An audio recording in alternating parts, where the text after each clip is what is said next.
Hi, my name is Diane and I am a clinical exercise physiologist with True Fitness. So this is just a brief overview of our primetime programme. And so the programme has been funded by the Sláintecare Integration Fund. The funding was actually awarded to Laois Sports Partnership, and they have commissioned us to design and deliver the programme because we have worked together for the last 12 years designing and delivering a number of community interventions.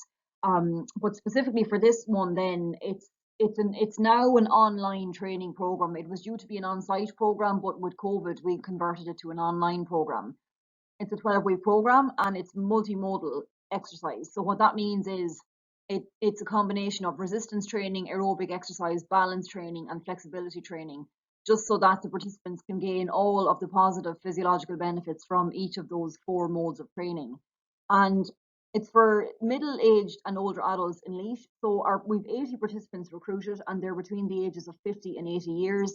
They have a wide range of ability and training history or lack of, and they have a wide range of clinical conditions. So the more prevalent ones would be obesity, osteoporosis, osteopenia, rheumatoid arthritis, osteoarthritis, type 2 diabetes, different cardiovascular diseases, hypertension, high cholesterol, and then things like back pain, knee pain, and general aches and pains and things like that. There's a lot going on in the group. So that's who we have recruited, and this is a research study. So we got ethical approval from DCU to run it as a research study. So we were lucky that we could do the pre-program tests on site in person in September. So we were able to work with the participants in small groups, and that was very important because we needed to see what their functional ability was prior to completing the online classes. So basically, we did a range of different field-based strength tests, so for muscle strength, muscle endurance, power, cardiovascular fitness, balance, flexibility, and we did some quality of life questionnaires and physical activity questionnaires just to see how active they were in the 7 days prior to starting the study. And obviously we'll repeat these in the post-testing. So for the actual intervention then, they're now currently in week 11 of their 12-week intervention, and each participant has trained with us twice per week for the 12 weeks.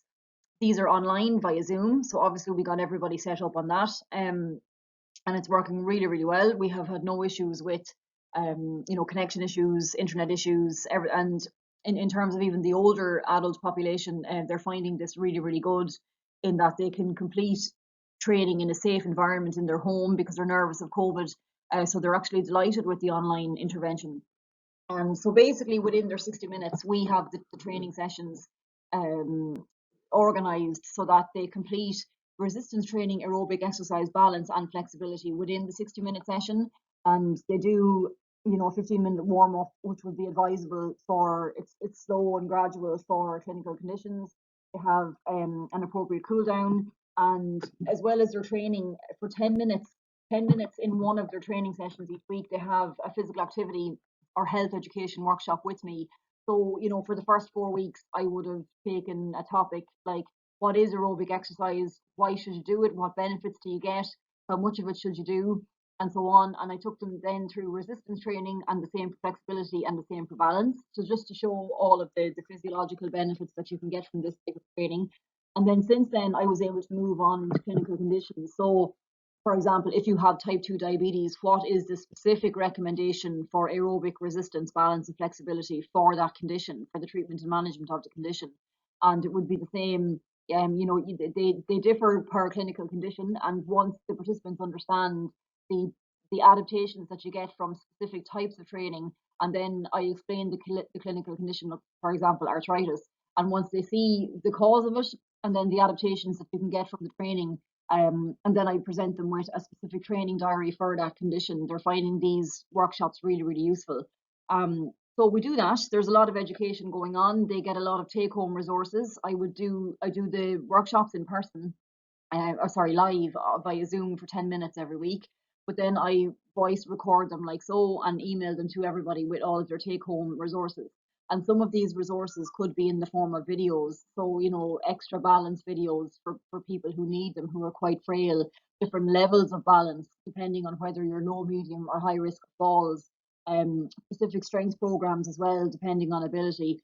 So their home-based resources have become quite extensive, and the feedback we get feedback every week via SurveyMonkey is that they love the classes, they love the 4 different components of fitness. They understand why they should do them and the benefits that they get in terms of healthy aging, as well as the treatment and management of their clinical conditions. They love the take-home resources, and basically it's all going very well. They look like a different group of people in their classes, but of course we will be really looking forward to the post-testing, which is due to happen in 2 weeks' time, all going well with the restrictions.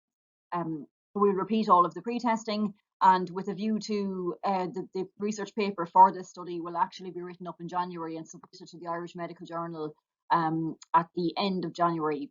We actually submitted a paper to the Irish Medical Journal during the summer based on a piece of research we did with Laois Sports Partnership in Laois last year. So we basically looked at 353 participants between the ages of 50 and 90, completed the questionnaire. We asked them about the types and amounts of training that they do, the barriers that they come across in terms of taking part in physical activity, so social barriers, physical barriers, personal barriers, and so on. And we wrote that study up. Basically, that was the foundation for this particular study, and we wrote that study up, and it was accepted and published in October of 2020. So I'll actually attach this to the email as well. But this is a brief overview of the study. We are looking into expansion next year, and I hope this was useful. And if you have any questions, please do let me know. Thanks a million.